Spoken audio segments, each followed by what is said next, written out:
Salut tout le monde, bonjour, bienvenue ou bonsoir si vous êtes en replay et c'est tout aussi bien. Merci en tout cas de me joindre, de me rejoindre et de passer les prochaines 20 minutes avec moi. Installez-vous, il y a de la place sur la banquette, il y en a encore là, il y en a de l'autre côté. N'hésitez pas, ça me fera plaisir et entre amis on va passer quelques minutes ensemble de façon à pouvoir partager des choses positives, des choses optimistes, des choses qui nous font plaisir, des choses qui nous changent de la tristesse qui peut exister sur les news, sur les médias, etc. Salut Dalida, ça va et etc., etc. Donc, c'est très bien que vous soyez là. Merci encore une fois donc à tous ceux qui regardent le replay de cet épisode numéro 153 d'LMV. LMV, c'est le meilleur été à venir, là où on partage des choses qui nous boostent le moral, car c'est important, c'est très important. Sinon, la vie serait un petit peu tristounette et ça serait dommage. Hein. On va commencer par quelques informations. Tout simplement une information sur LMV justement, puisque en ce moment je vous propose de nous retrouver le lundi, le mercredi et le vendredi. Mais pour moi ça fait un petit peu tard. Au Japon ici maintenant il est minuit 30, minuit 40 presque maintenant. Et donc ça fait un petit peu tard et je vais avoir du mal à continuer comme ça pendant longtemps. Parce qu'en même temps je me lève tôt le matin pour écrire mes bouquins et ça va être difficile. Alors ce que je vous propose, puisque c'est un petit peu les vacances, je vais presque prendre des vacances, mais on va se retrouver uniquement le lundi, d'accord? Le lundi à 17h30 pour vous en France, comme ça moi je me coucherai tard que le lundi et les autres jours de la semaine, je serai au taquet pour écrire les chapitres de mon prochain livre, et ça sera très bien comme ça. J'espère que vous comprendrez tout cela, et c'est tout à fait, je pense qu'il n'y a pas de souci, et puis après on reprendra un rythme plus régulier, ou plus foisonnant, on va dire, à partir de septembre. Normalement, on rentre avec la famille en septembre en France, si tout va bien. Et oui, on est bien obligé, de toute façon, le petit à l'école, il faut bien qu'on rentre. Sinon, quoi de neuf? C'est tout pour aujourd'hui. On va passer au moment suspendu, tout de suite. Le moment suspendu, on y va. Et le moment suspendu, c'est Mercedes qui nous revient. J'ai reconnu le... je vois pas parce que je vois pas les noms de ceux et celles qui sont là, mais j'ai reconnu le pouce bleu, qui est un pouce blanc en fait. C'est celui de, comment tu t'appelles toi? L'écrivain là. L'écrivain de Belgique. Avec des petites lunettes. J'ai du mal, j'ai pas de mémoire des noms, c'est pas Christian, c'est... je te salue, tu sais, tu te reconnaîtras. Celui qui écrit très bien, il a une très belle plume. Mais tu mériterais d'être plus connu pour tes bouquins. C'est Pascal, voilà, Pascal, merci. Je te passe un amical salut depuis le Japon. Et je te souhaite, je ne sais pas si tu es parti en vacances déjà, en tout cas je te souhaite de passer de bonnes vacances si c'est encore à venir. Regardez-moi ce magnifique cliché. Encore un bourdon, vous allez me dire. Mais il est magnifique ce bourdon. Il est magnifique, il est signé Mercedes, bien sûr, experte en bourdons. Et j'ai tellement envie de vous parler des bourdons parce que après le premier cliché de Mercedes que j'avais mis en moment suspendu il y a quelques semaines de ça, j'ai un petit peu étudié les bourdons. Et ce sont des animaux fantastiques. Il y a toute une histoire, il y a un truc, et ce sont très gentils ces bourdons. Ils font peur, mais en fait ils sont très gentils et j'aurais bien voulu vous en parler. Je n'ai pas eu le temps de préparer, vous voyez, hein, je fais des recherches. Beaucoup d'heures de recherche sur 2 bouquins en ce moment que j'écris, donc, et plus le travail sur LMV, d'où le passage à 1 fois par semaine pendant cet été. Mais vraiment, la philosophie et la vie des bourdons est très intéressante, surtout avec leurs reines, etc. Ce sont des animaux très très gentils et très très sympathiques. Merci en tout cas Mercedes pour ce joli cliché qui m'a donné à réfléchir et à m'évader un petit peu pendant quelques minutes ou quelques instants. Promis, je vous le mettrai sur la page du meilleur été à venir. N'hésitez pas à liker si ce n'est pas déjà fait. D'ailleurs, partagez cette vidéo, que vous soyez en direct maintenant ou vous voyez en replay. N'hésitez pas à partager la vidéo, ça me fera plaisir. Et en plus, ça permettra à d'autres de découvrir combien les bourdons sont gentils. Ils se laissent même prendre en photo. Et si vous regardez bien ici, c'est Mercedes qui me l'avait dit, je n'avais pas vu, je ne sais pas si on le voit bien, il y a un cœur sur son dos, ça fait un cœur. Hein? Magnifique, n'est-ce pas? Alors on va me dire, ça y est, si, c'est pas la tête de Jésus, mais sinon ça aurait été encore le délire. Bien sûr, c'est un petit peu le hasard, mais c'est mignon de constater qu'il y a une forme de cœur qui se forme sur son dos, comme ça. Voilà. Voilà, c'est tout pour les bourdons. Déjà pas mal. On fait d'autres bourdons. Bon. J'ai découvert, eh oui, que c'était le 14 juillet aujourd'hui. Enfin hier pour moi. C'était le 14 juillet en France, je vous avais complètement oublié. Eh ben allons-y pour le 14 juillet. Puisque c'est le 14 juillet, il ne faut pas oublier. Et un très très beau cliché. Regardez-moi ce cliché magnifique qui a été pris sous l'Arc de Triomphe. Alors, l'Arc de Triomphe, le drapeau français, et là, on ne les voit pas bien, alors je vais essayer de les mettre un peu mieux. L'escadrille ou la patrouille de France qui circule, et vous voyez derrière, ils ont l'air traînés. On ne voit pas bien, hein, les traînées bleu, blanc, rouge.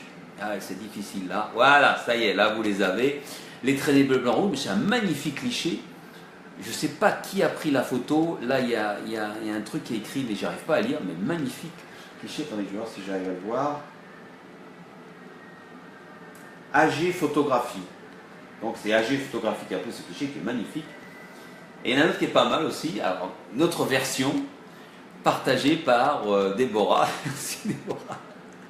Les cigognes qui s'y mettent. Ouh, 14 juillet. Allez, en série, on y va.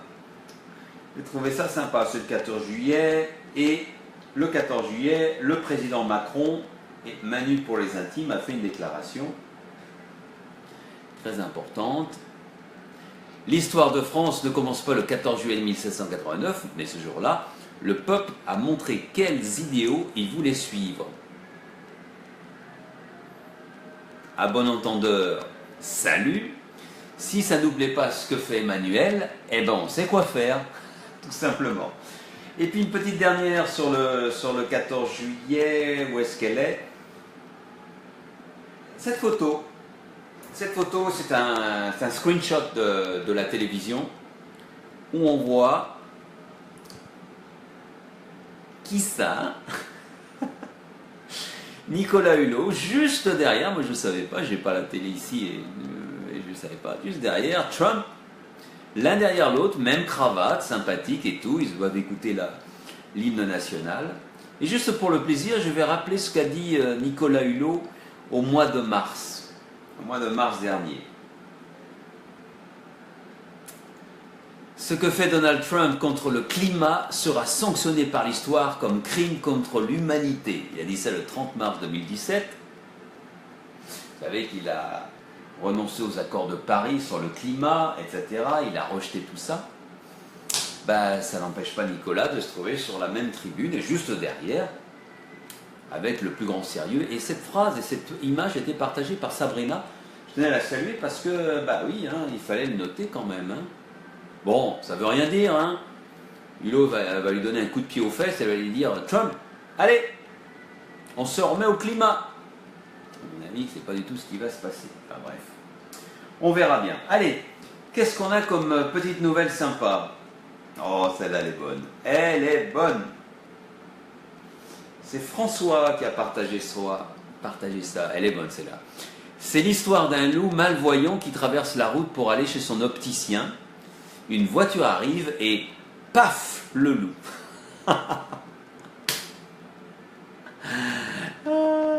Elle est bonne, celle-là. Oui, moi, je l'aime bien. Je l'aime bien. Elle est sympa. Celle-là aussi est pas mal. Allez, tableau de bord sur la voiture. Une petite lampe d'Aladin est apparue sur le tableau de bord de ma voiture. J'ai fait un vœu, je sens que c'est mon jour de chance. On voit pas bien, mais c'est pas mal non plus. Ça, c'est Lucien qui a partagé ça. Hein. Lucien qui est bien sympa et qui fournit toujours beaucoup en petites blagues comme ça sur les réseaux sociaux. Aujourd'hui, j'ai failli avoir un accident, mais le mec avait un autocollant bébé à bord. Alors finalement, j'ai préféré l'éviter. Elle est pas mal celle-là non plus. Je l'aime bien et elle est signée à de personne. Tiens, je pensais que c'était quelqu'un, non. Marie a partagé celle-ci. On va bien la voir parce qu'elle est en blanc. Quelqu'un sait à quelle page de la Bible on trouve la recette pour changer l'eau en vin? C'est pour une fête ce vendredi. On va s'amuser vendredi. Merci Marie, bonnes vacances. Sinon, Mireille nous a partagé cette note d'optimisme pour beaucoup de personnes. Le fait que les méduses aient survécu 650 millions d'années sans cerveau donne de l'espoir à pas mal de personnes.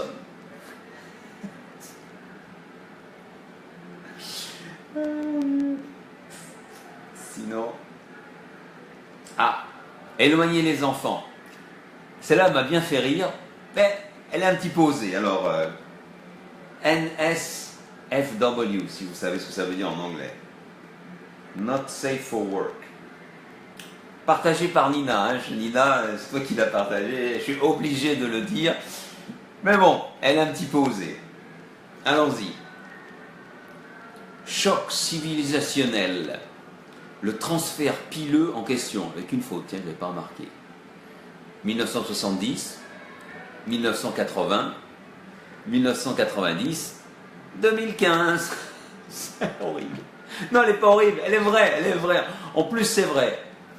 Quoi qu'on aurait pu mettre ça un petit peu plus tôt. Hein. Je pense que la moustache était déjà là dans les années 70. Elle était là dans les années 70. Mais bon. Alors on aime ou on n'aime pas, hein. Ça vous gêne ou ça vous gêne pas, mais elle est bonne quand même. Moi je la trouve bonne. Une autre, partagée par Lucien. Oh, allez, c'est là. Samuel L. Jackson, Samuel R. Jackson, R. Jackson. Je ne sais pas si vous la comprenez, mais si vous, je pense que vous la comprenez. Left and right. Parce que ça, c'est son vrai nom, Samuel L. Jackson. Vous savez que les Américains aiment bien avoir le middle name, la lettre du middle name. Pourquoi? Tout simplement parce qu'il n'y a pas beaucoup de noms de famille. Pas tellement de noms de famille que ça aux États-Unis, et pas tellement de prénoms. Donc pour bien se différencier, ils utilisent souvent la lettre du milieu, et ils trouvent que ça fait un peu classe. Donc là on a fait le partage entre le L et le R, juste en temps. Et je trouve un petit peu stupide, mais bon, je trouvais ça marrant. C'est Lucien qui a partagé ça aussi, hein. Merci Lucien. Et voilà, je crois qu'on a fait un petit peu le tour déjà. Hein. J'ai pas dit où on allait avec l'histoire aujourd'hui. Eh ben, on va aller aux États-Unis. Tiens, comme par hasard, on va aller aux États-Unis avec l'histoire du jour qui va nous emmener en Californie. D'accord, on va aller en Californie à la rencontre d'un garçon qui s'appelle comment? J'oublie complètement. Jacob Kilby. Jacob voit le jour en 1996. La naissance est 1996 et sa maman a eu très peur. Parce que pendant les mois de grossesse, lorsqu'on a fait l'échographie, on s'est aperçu que Jacob, donc qui allait naître, avait un problème au niveau du cœur. Il y avait un problème au niveau du cœur et ça s'appelle même, on peut dire, une hypoplasie du ventricule gauche. Une hypoplasie du ventricule gauche, qu'est-ce que c'est? Ça veut dire qu'au moment où il va naître, enfin avant c'est pas dangereux, mais au moment où il naît, son cœur va battre. Le problème, c'est que son ventricule gauche est complètement atrophié à Jacob. Donc, c'est-à-dire, en gros, hein, pour résumer, que le sang son cœur va pomper, mais ne va pas pouvoir pomper beaucoup d'oxygène dans son sang. L'oxygène qui vient des poumons, pour être un peu plus clair. Et donc, c'est très dangereux. Bah oui, parce que si on ne peut pas envoyer de l'oxygène dans le sang, on ne peut pas se développer. Les membres deviennent ce qu'on appelle une cyanose des membres, qui deviennent bleus. Il y a un terme technique aussi qui s'appelle une hypoxie, c'est-à-dire qu'il manque d'oxygène dans le sang. Et à plus ou moins long terme, on meurt. Et des hypoplasies du ventricule gauche, eh ben pour les bébés, on en meurt très rapidement. Il n'y a pas 80%, 85% des bébés ne passent pas les 2 ans. Et pourtant, heureusement, cette maladie est très rare. elle est rarissime, c'est un enfant sur 100 000 à peu près. Donc c'est vraiment, vraiment rarissime. Mais lorsqu'on l'a, on a très très peu de chances de survivre, au-delà de 2 ans. Et donc Jacob, le jour de sa naissance, en 1996, on sait qu'il a ça. Et parce qu'on sait qu'il a ça, les médecins sont prêts. Ils ont fait les échographies, ils ont regardé un petit peu. Et dès qu'il naît, dès que Jacob naît, il passe tout de suite en chirurgie. Et tout de suite, on fait une chirurgie sur lui. Une opération chirurgicale pour lui permettre de bien respirer et de bien vivre. Et puis on attend le résultat. Ça ne se passe pas très bien. Donc il faut faire une deuxième opération chirurgicale. Rappelez-vous, c'est un nourrisson. Jacob est encore un nourrisson. Et il a déjà sa deuxième opération chirurgicale pour essayer de sauver son cœur. Pour essayer de sauver non seulement son cœur, mais de le sauver lui, parce que, il n'a pratiquement aucune chance de survivre. Donc deuxième opération chirurgicale en quelques semaines. Ensuite, on est obligé d'attendre quelques temps pour voir s'il va survivre. Et au bout de quelques mois, on voit que ça ne fonctionne pas. Le pauvre petit Jacob a des problèmes de respiration, a des problèmes d'oxygénation du corps. Il commence à cyanoser à nouveau. Et donc, les médecins, ces médecins qui le suivent, décident d'effectuer une troisième intervention chirurgicale. Le petit a même pas 1 an et il va subir sa troisième intervention chirurgicale pour essayer d'arranger son cœur de façon à ce qu'il puisse respirer. Troisième intervention chirurgicale donc pour Jacob. Et ensuite, on attend. Il fête son premier anniversaire. Ça rassure sa famille. On pense qu'il va s'en sortir. Et puis finalement, non. Non, non, non. Malgré cette troisième intervention chirurgicale en 1 an, dans sa première année de vie, les médecins doivent dire la vérité à la famille, aux parents. Jacob ne va pas survivre. Jacob va sans doute mourir et va faire partie de ces 85% de pauvres enfants, de pauvres nourrissons qui ne survivent pas à cette hypoplasie du ventricule gauche. Il y a des hypoplasies du ventricule droit, mais celle-là, c'est celle du ventricule gauche. Et donc, il va peut-être faire partie des 85% d'enfants qui ne passeront pas leur deuxième année, malgré 3 interventions chirurgicales. Mais les médecins veulent donner un petit peu d'espoir aux parents et leur disent il y a une dernière solution. C'est vraiment la seule pour qu'ils puissent survivre. Une greffe du cœur. Et là, les parents font les yeux ronds. Ils ne savaient même pas, on est en 1996, ils ne savaient même pas qu'on pouvait faire une transplantation cardiaque chez un enfant de moins de 2 ans, chez un bébé. Mais oui, c'est possible. C'est possible de sauver des enfants qui risqueraient de mourir à 85% si on peut leur faire une transplantation cardiaque. Problème, c'est qu'il faut trouver un donneur, donc un pauvre petit bébé, qui va mourir et qui a à peu près le même âge, c'est-à-dire le même âge que Jacob, moins de 2 ans. C'est terrible. C'est terrible de penser pour les parents de Jacob, Jacob a ses 2 ans, c'est terrible pour les parents de penser qu'il va falloir qu'un bébé meure quelque part aux États-Unis pour que leur propre enfant, qui n'a pas 2 ans, qui a déjà subi 3 interventions chirurgicales lourdes, qui va mourir, puisse peut-être survivre. Parce que c'est pas sûr. Transplantation cardiaque, une greffe du cœur, ça ne marche pas à tous les coups. Et surtout sur un nourrisson, surtout sur un bébé. C'est extrêmement délicat et c'est très difficile à réaliser. Alors les parents sont angoissés, ils acceptent bien sûr, ils veulent sauver leur enfant et ils attendent. Et puis juste avant son 2e anniversaire, l'anniversaire de Jacob, ils reçoivent un coup de fil de l'hôpital. Venez tout de suite, venez immédiatement, on a trouvé un cœur. Et ça, les personnes qui vont subir une intervention et qui sont sur une liste pour recevoir un cœur ou un autre organe, savent qu'ils doivent se préparer et d'être à tout moment prêts à partir en quelques minutes pour l'hôpital, parce qu'il faut faire vite. C'est un organe, et même si on a des techniques maintenant pour les conserver de façon appropriée, il faut faire très vite. Les parents prennent le petit, La valise est prête, ils foncent à l'hôpital, et là-bas, les médecins les attendent, ils prennent le petit Jacob, qui a déjà 3 cicatrices, 3 interventions chirurgicales, et se prépare à faire une greffe du cœur sur ce garçon, petit garçon, ce bébé de 2 ans.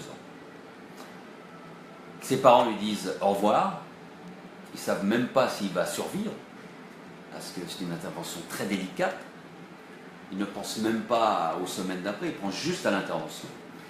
Les médecins attaquent leur travail très difficile, plusieurs médecins, plusieurs chirurgiens. Et quelques heures plus tard, les chirurgiens ressortent du bloc opératoire et peuvent dire aux parents de Jacob, l'intervention s'est bien déroulée, maintenant il faut attendre. Parce que même si l'intervention se déroule bien, il peut y avoir un rejet du greffon, vous savez peut-être, et puis c'est un enfant qui a 2 ans. À 2 ans, il y a plein de raisons pour lesquelles le cœur ne peut pas battre normalement, etc. Il peut y avoir plein de complications sur des choses anodines pour un petit être fragile comme ça. Jacob, pendant ce temps, sourit, parce qu'il est sans savoir, bien sûr, c'est un bébé comme un autre. Et quelques mois plus tard, après plusieurs visites, les docteurs, les médecins commencent à être optimistes. Ils disent « Ah, c'est bon, la greffe a pris, Jacob se développe bien, il grandit, et ça se passe bien. » Et puis au bout d'1 an, on dit « Ça y est, c'est bon, c'est tranquille, Jacob va pouvoir recommencer, ou vraiment débuter une vie normale. » Donc imaginez, après 3 interventions chirurgicales lorsqu'il était nourrisson, plus une greffe du cœur à ses 2 ans, mais maintenant, il est hors d'état, hors de danger.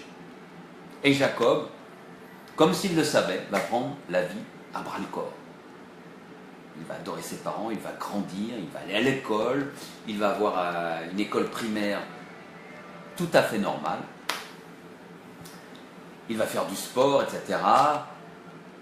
Il rentre au collège, il se fait des amis, une vie comme tout écolier, comme tout étudiant qui grandit avec sa famille, etc. Et donc on est très heureux en Californie pour lui et sa famille.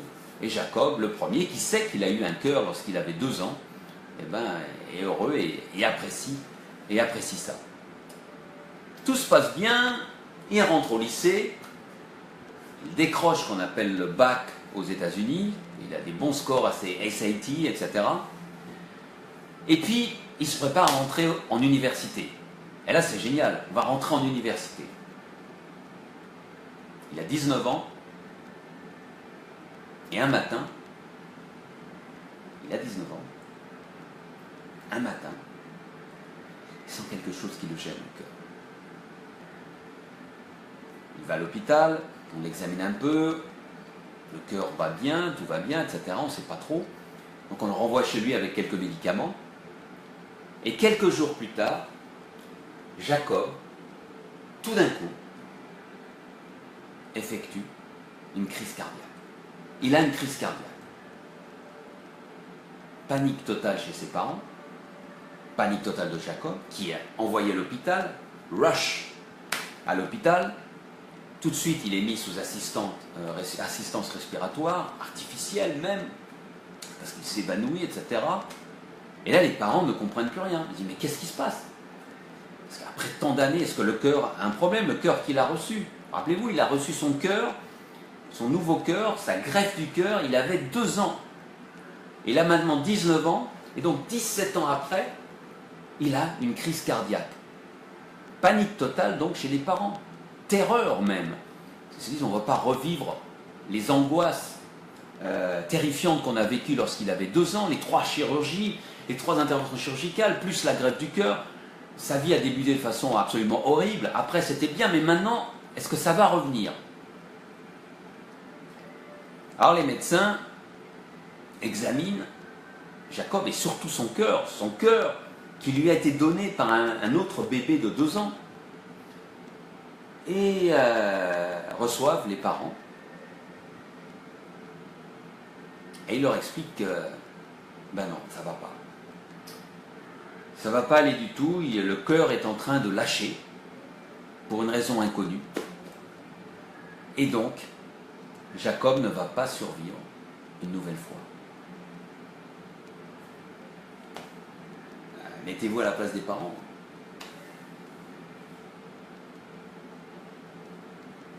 Qu'est-ce qu'ils peuvent penser? Enfin, il n'y a pas de mots pour parler de la situation dans laquelle peuvent se trouver des parents. Et ils sont atterrés. Mais les médecins, une nouvelle fois, leur donnent un tout petit espoir. Tout petit. Ils sont très prudents. Les médecins leur disent, la seule solution pour que Jacob survive, c'est de faire une nouvelle greffe du cœur. Alors les parents tombent des nues, ils ne pensaient pas que ça soit possible au niveau chirurgical. Il a déjà... C'est vrai, les médecins leur disent, oui, on peut lui donner un deuxième cœur. Enfin, son troisième cœur en fait, parce qu'il a eu le sien, qui était déformé à la naissance. Il a eu le premier cœur qu'il a reçu à l'âge de 2 ans d'un enfant, donc de 2 ans. Et maintenant, à 19 ans, les médecins expliquent que c'est tout à fait possible avec les progrès de la médecine. Et c'est fantastique, ça, la médecine. Critiquer sur bien des sujets, mais c'est incroyable. La médecine permet à Jacob d'avoir une deuxième greffe du cœur avec une réussite possible. Parce que, bon, maintenant il est plus grand, mais il a déjà eu pas mal de chirurgie à ce niveau-là, et il y a des séquelles, bien sûr. Alors les parents disent, d'accord, bien sûr, on veut que notre fils survive. Maintenant, lorsqu'il avait 2 ans, il était tout petit, mais maintenant, entre-temps, ils ont eu des souvenirs, ils ont partagé plein de choses, et il est à l'aube de la vie, il va vivre, lorsqu'on a 19 ans, on peut faire plein de choses, on n'a encore rien fait de sa vie, et ça me gratte. Rien d'y penser, ça me gratte. C'est une histoire assez incroyable. Et donc, il le met sur la liste d'attente pour recevoir une nouvelle greffe du cœur. Et cette fois-ci, Jacob n'attend pas longtemps. Très rapidement, il est appelé par l'hôpital. Il est prêt. Il comprend très bien ce qui va se passer. Et donc, il sera à l'hôpital parce qu'on a trouvé un cœur. Le corps d'un jeune garçon qui est mort, âgé de 19 ans. Exactement l'âge qu'il faut. Et donc Jacob rentre une nouvelle fois dans le bloc opératoire, subit une nouvelle greffe du cœur, et après l'intervention, les médecins expliquent aux parents que cela a bien fonctionné et qu'il a toutes les chances de retrouver une vie normale très rapidement. C'est incroyable. Une intervention aussi lourde, chez un adulte cette fois-ci, et très rapidement, en quelques semaines, il peut retrouver une vie normale. Moi, ça m'épate quand j'entends ça. Et là, je dis bravo à la médecine. Il y a des choses toujours qui ne sont pas bien, mais là, quand même, chapeau. Et effectivement, Jacob sort quelques semaines plus tard, et dans les mois qui suivent, il retrouve une vie quasi normale. Et il est propriétaire de son troisième cœur, le cœur d'un jeune garçon de 19 ans, qui est décédé, mais qui lui a donné un supplément de vie. Jacob est heureux, bien sûr, ses parents aussi.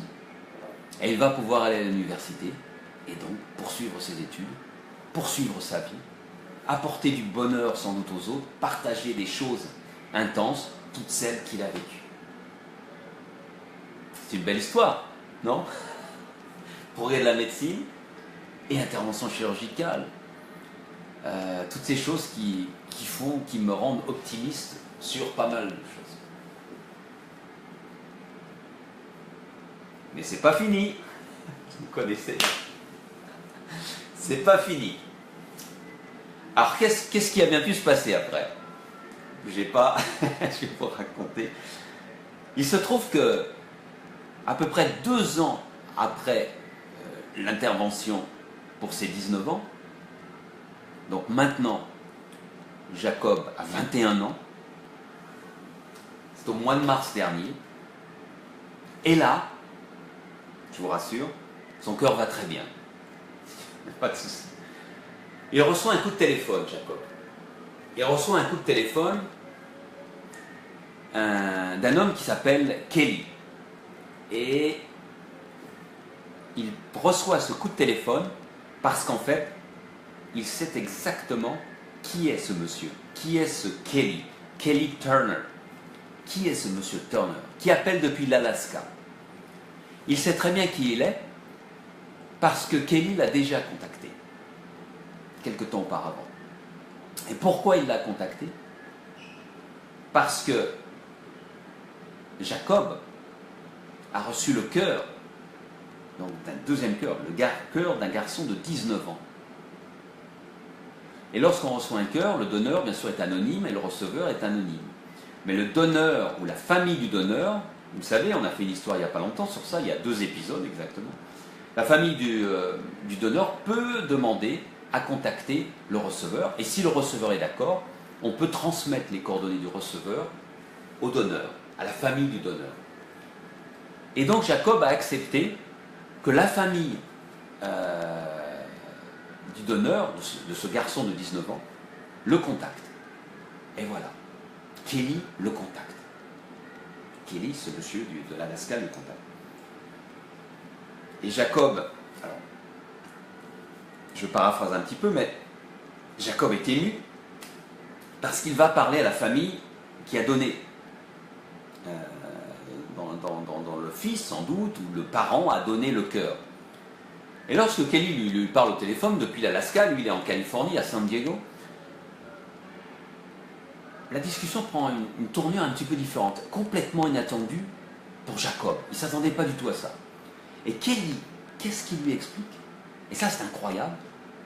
Il explique, écoutez, je vais me marier et je voudrais faire une surprise à ma future épouse. Jacob ne comprend pas, il dit, mais vous êtes bien de la famille du donneur? Et Kelly lui donne des détails et lui explique que oui, il va faire partie de la famille du donneur, puisque le garçon qui lui a donné son cœur et qui est mort donc à 19 ans, il y a 2 ans de cela, était le fils de celle qu'il va épouser.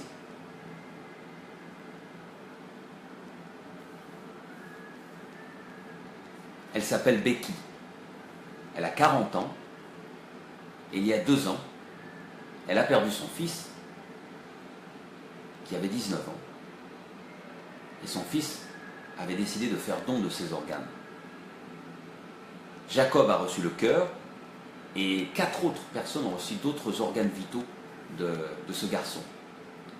Et bien sûr, Kelly connaissait, puisque c'était son, comment on dit en français, beau-fils. Il le connaissait très bien. Mais, après le décès du garçon, de 19 ans, Kelly a quand même continué, bien sûr, la relation avec Becky, la maman, et puis il a décidé que finalement il fallait se marier. Et voilà pourquoi Kelly contacte Jacob et il lui explique: je voudrais faire une surprise à donc sa femme, sa future femme, Becky, à la maman du garçon d'honneur, et je voudrais vous inviter au mariage. Becky n'est au courant de rien, on va lui faire la surprise. Si vous pouviez venir avec un stéthoscope, ça serait la plus belle ou le plus beau cadeau que pourrait recevoir, je pense, ma future épouse.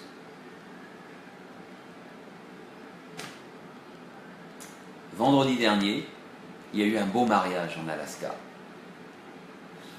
Becky a épousé Kelly. Mais avant d'échanger les anneaux, Kelly a arrêté le prêtre et a dit: j'ai une petite surprise pour Becky. Et cette surprise, c'était Jacob, qui était caché pendant la cérémonie et qui n'est apparu qu'au moment où Kelly lui a dit de venir à la rencontre de Becky, la maman. Et lorsque Becky a compris que c'était Jacob qui venait vers elle avec le cœur de son fils décédé,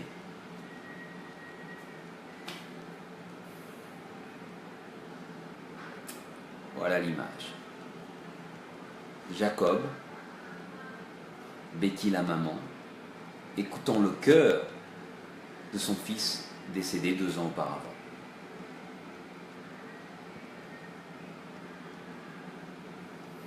C'est beau.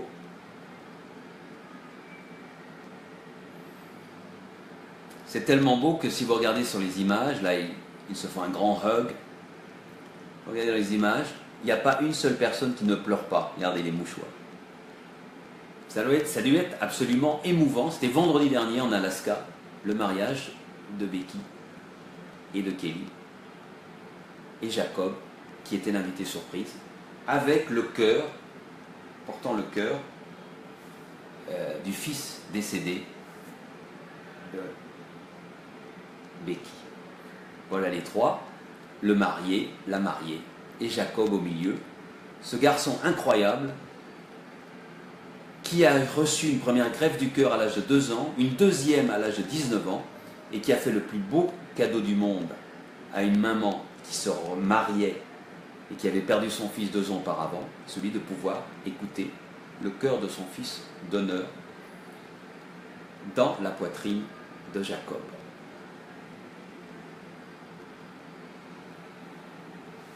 Des histoires comme ça n'arrive pas tous les jours. Je vous avais parlé il y a 2 épisodes de ce papa qui avait demandé à rencontrer le receveur du cœur de son fils, qui lui également était décédé. Et c'était déjà une histoire émouvante, mais là c'est encore plus émouvant quand on connaît l'histoire de Jacob. On connaît l'histoire de Jacob, on se dit que c'est une histoire incroyable. Et je ne vous dis pas, ce mariage a été très émouvant. Et on en a parlé partout aux États-Unis. Et je pense que l'histoire, maintenant, vous allez en entendre parler. Il y a même une vidéo du mariage, parce que bien sûr, les mariages sont filmés. Et donc, on a filmé la vidéo. Vous pouvez la retrouver sur le net. Mais en tout cas, une nouvelle fois, je vous rappelle, faire un don d'organes, c'est le cadeau ultime qu'on puisse faire. C'est le cadeau ultime. Je vous rappelle que la législation en France fait de nous des donneurs par défaut. Il faut faire une demande spécifique pour ne pas donner ses organes. Je trouve ça très bien, c'est mon avis. Et de toute façon, on est mort. À quoi ça sert de garder ses organes si on est en bonne santé? Autant sauver quelqu'un comme Jacob, qui, je suis certain, va faire de belles choses dans le monde. Parce que quand on a vécu ce qu'il a vécu, eh ben, on a de belles leçons et de belles histoires à partager. Voilà. C'est l'histoire du jour, une belle histoire l'histoire qu'on aimerait entendre plus souvent et qui ne feront jamais la une de l'actualité. Ça, c'est bien dommage. On va parler de conflits, de dettes, de Panama Papers, de je sais pas quoi, de ministres qui s'enrichissent. Ouais, vous savez, je ne vais pas citer, mais on ne parle pas assez de ces histoires-là. Et c'est pour ça que LMV existe, c'est pour ça qu'on est là. La phrase de fin de cet épisode 153, la voici, partagée par Suzy comme d'habitude. Ma mission, être si occupé à aimer la vie que je n'aurai pas de temps pour les soucis, les regrets, la haine et la peur. Voilà, c'est ça. Ça devrait être un leitmotiv pour tous et toutes. Je sais que ce n'est pas toujours facile d'aimer la vie. Il nous arrive aussi des problèmes, des soucis, des catastrophes. Mais bon, on peut toujours se redresser. On peut prendre exemple sur d'autres qui ont vécu des choses beaucoup plus difficiles que les nôtres et retrouver goût à la vie, aux petites choses, aux moments suspendus dont je parle souvent, et toutes ces choses qui font qu'on apprécie beaucoup plus la vie, qui mettent un petit peu de piment, plutôt que de rester dans un train-train et de give up, d'abandonner tout espoir. Voilà. Alors, je vous l'ai dit en début de programme, en début d'épisode, je vous le redis, à partir de la semaine prochaine et pour toutes les vacances, LMV passe en mode vacances et on se retrouvera uniquement les lundis. Tous les lundis, 17h30 pour vous, minuit 30 pour moi. C'est un peu pour ça aussi que je réduis, parce que, comme je disais au tout début, c'est difficile de rester éveillé jusqu'à 1h, il doit être quoi? Il est 1h15 du mat ici au Japon. Et donc, ça ne me fera pas des vacances, mais ça me permettra d'écrire encore plus rapidement mes bouquins, parce que j'ai besoin d'écrire en ce moment. Voilà, merci à tous, merci à toutes. Ça a été un plaisir, comme d'habitude, de vous retrouver. Et puis, quoi que vous fassiez, où que vous soyez, pensez un petit peu à Jacob. Dites-vous quelle histoire. Et dites-vous aussi, qu'est-ce que moi, je pourrais faire? Qu'est-ce que moi, je pourrais apporter? Petite chose, ça suffit. Allez, salut, à bientôt, bonne soirée. N'oubliez pas de partager cette vidéo, ça me fera très plaisir. Ça permettra peut-être à d'autres personnes d'être touchées comme nous. Et puis de penser aussi à ce qu'elles pourraient faire pour donner du bonheur aux autres. Merci pour les partages et bon week-end. Au revoir. Ah, j'ai encore raté le bouton. Le jour où j'arriverai à appuyer sur le bouton sans rater, eh ben, on dit que les poules auront des dents, peut-être pas, mais en tout cas, moi, ça marchera mieux. À bientôt.